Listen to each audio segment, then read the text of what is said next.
Assalamu алейкум, урматтуу мекендештер. Менин атым Мирбек, мен өзүм Москвада юрист болуп эмгектенем. Бүгүн болсо ушул үй бүлөлүк зордук зомбулук боюнча кичине кеп кетирет элем.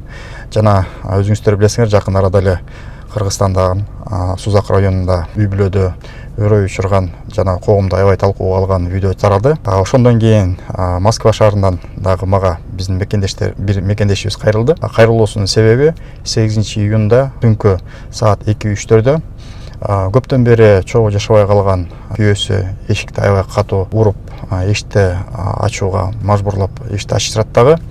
Үйгө кирип келип туруп, жашаган үйү болсо бул студия болот. Өзүңүздөр билгендей бул кухня, гостиный менен жана ошондой эле спальнясы бир бөлмөлүү жайгашкан. Ошол студия квартирасына кирип туруп, эки баласынын көзүнчө ушул айымды биринчи сабай баштайт. Анан сабап туруп, көкөдө кылып туруп, анын аркасынан бычак менен сайып алат. Бирок эртеси күнү ал келин өзүнүн укугун коргоо максатында травмпунктка барып туруп, тийиштүү ошол жаракаттарды тастыктоочу справкаларды алат дагы, анан полицияга барып туруп арыз жазат. Ал полицияга барып арыз жазгандан кийин, ал арыздан кийин 8 июндан кийин аларга эч ким жазышпайт, кандайдыр бир иш аракеттер жоктугунан алар мага кайрылышат. 14 күнү кайрылышат. 15 күнү полицияга барсак, ал полициядан выходной экен, мындайча айтканда суткадан кийин үйгө эс алганы кетиптир.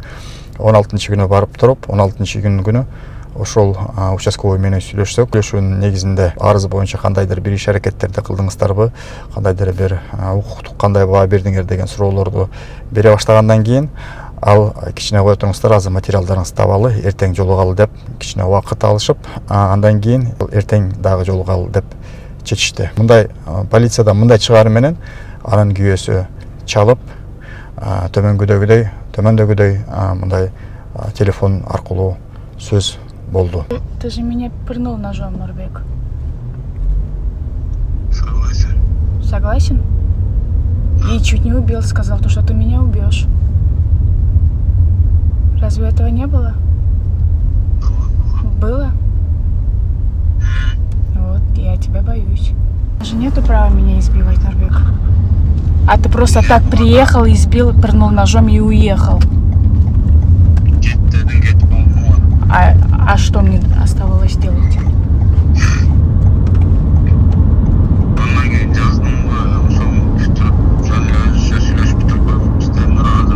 Нет.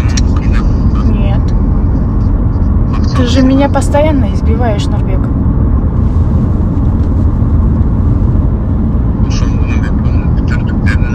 Нет.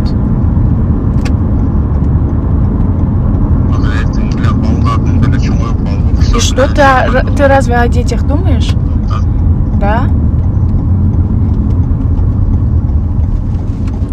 Абла испугана, Заля тоже испугана. Они по ночам плачут.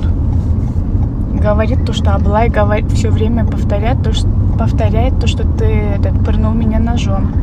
И показывает даже, как ты это сделал. А почему ты меня все время избиваешь, скажи? Нет, слушай.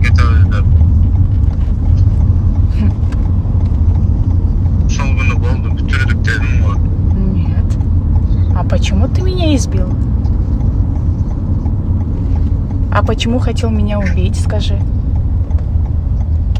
Я не хотел. Нет, ты хотел, ты же говорил. Эмоция алдырып койдум ал. А почему тогда пырнул?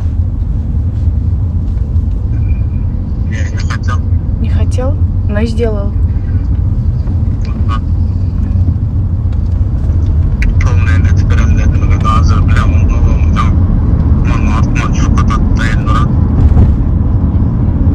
Это твои проблемы, Нурбек.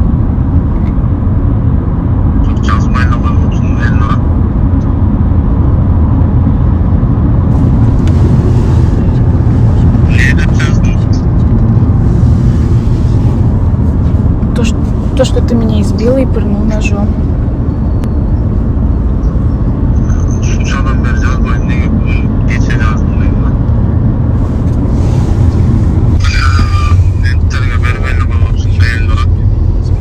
Бул аудио записти уккандан кийин эки жыйынтыкка келдим. Биринчи, эгерде ошол айым убагында полицияга кайрылбаса, анда бул урт токмок пайда боло бермек. Экинчиден, эң биринчи жолу катуу психикалык же физикалык үстөмдүк кыла баштаганда, бул психикалык же болбосо физикалык үстөмдүктү токтотууну талап кылбагандыгы деген эки жыйынтыкка келдим. Мунун аркасынан эмне деп айтат элем? Негизи үй бүлөлүк зордук зомбулук бул деген коом үчүн аябай трагедия болуш керек. Анткени бекем үй бүлө бул бекем коом болуп эсептелет. Эгерде коомубузда бекемчилик болсун деп ниет кылсаңыздар, анда үй бүлөлөрдө дагы бекемчилик жана ынтымак болуш керек. Көңүл бургандарыңыздарга чоң рахмат. Сиздерди урматтап, Мирбек Сталбекович.